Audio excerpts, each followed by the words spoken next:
We didn't do a thing wrong. I'm a very innocent man, and it's okay. I'm fighting for our country. I'm fighting for our Constitution. Our whole country is being rigged right now.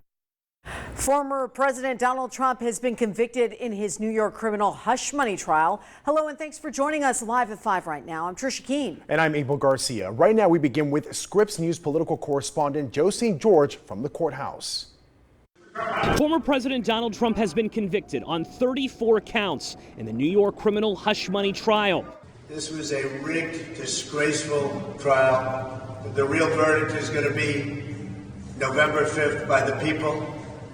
And they know what happened here, and everybody knows what happened here. You have a sore respect, DA, and the whole thing. We didn't do a thing wrong. I'm a very innocent man. The jury deliberating for more than 11 hours, finding Trump falsified business records surrounding a $130,000 hush money payment made to adult film star Stormy Daniels. During deliberations, jurors asked for the judge's instructions to be reread, as well as several sections of witness testimony. A monumental task for the 7 men and 5 women on the jury. The first time in American history a jury has ever had to decide whether a former president and presumptive party nominee is guilty of a crime. There's been swift reaction here outside the courthouse, where Trump supporters have been staging throughout the trial. And it was a grueling one, taking place over 20 days with nearly 24 witnesses, including Trump's former employees and confidants. Trump did not take the stand. The prosecution alleged that Trump tried to buy Daniels' silence about their alleged affair and reimbursed his then lawyer Michael Cohen, who fronted the money. They argued that Trump intentionally falsified documents relating to the payment to hide damaging news from voters during the 2016 presidential election. Trump pleaded not guilty and has denied having an affair with Stormy Daniels. Joe St. George, Scripps News, New York.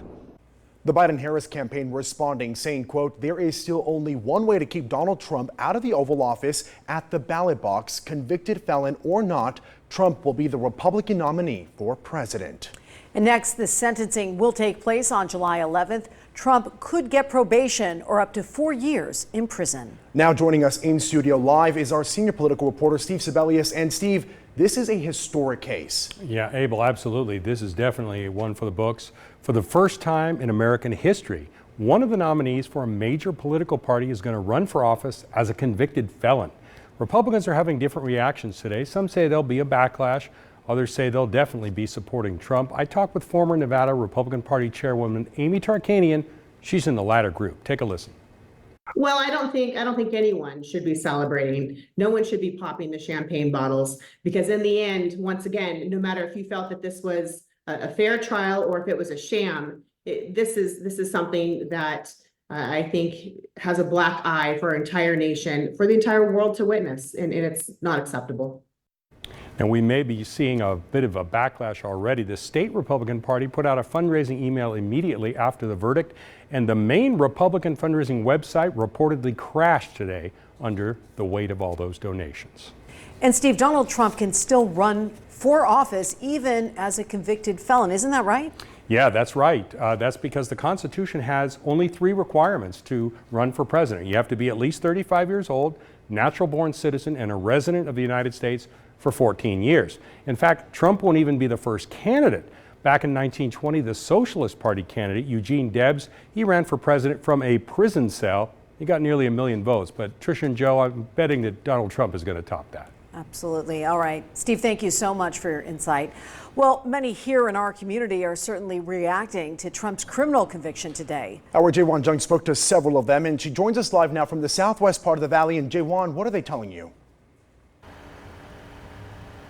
Hi, Trisha, Abel. Well, I'm here at a polling location in the Southwest Valley where currently many early voters are casting their ballot for Nevada's June primary. This, of course, is different from November's general election where presidential candidates are listed. But I did speak with many voters today to ask them about Trump's verdict in the hush money trial. Many of them telling me they didn't know a jury found him guilty on all 34 counts of falsifying business records, but they said it doesn't impact their vote and they don't think this verdict will impact the election.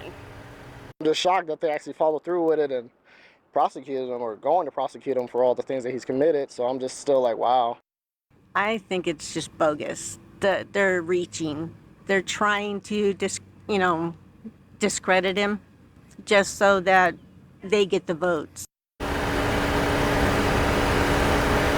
Trump called called this verdict, quote, rigged and disgraceful, and he said the real verdict will come on November 5th, which of course is the general election day, and early voting for that begins in October. Live in the Southwest Valley, I'm Jaewon Jung. Jaewon, thank you. We're also hearing from Governor Joe Lombardo. He says, quote, I respect the work of the jury, but believe that this has been a political witch hunt and a hostile courtroom. The rule of law should always be applied fairly and without prejudice. President Trump will have an opportunity to appeal, and I expect an unbiased process will vindicate President Trump. Nevada Attorney General Aaron Ford released this statement that reads in part, quote, today's verdict is a win for our justice system and a signal that no one is above the law, not even former presidents. At the core of our country's legal system is the idea that a person must be held accountable for their actions, regardless of their political career. I know emotions may run high in the aftermath of this verdict, and I urge everyone to remain calm as our justice system continues its work.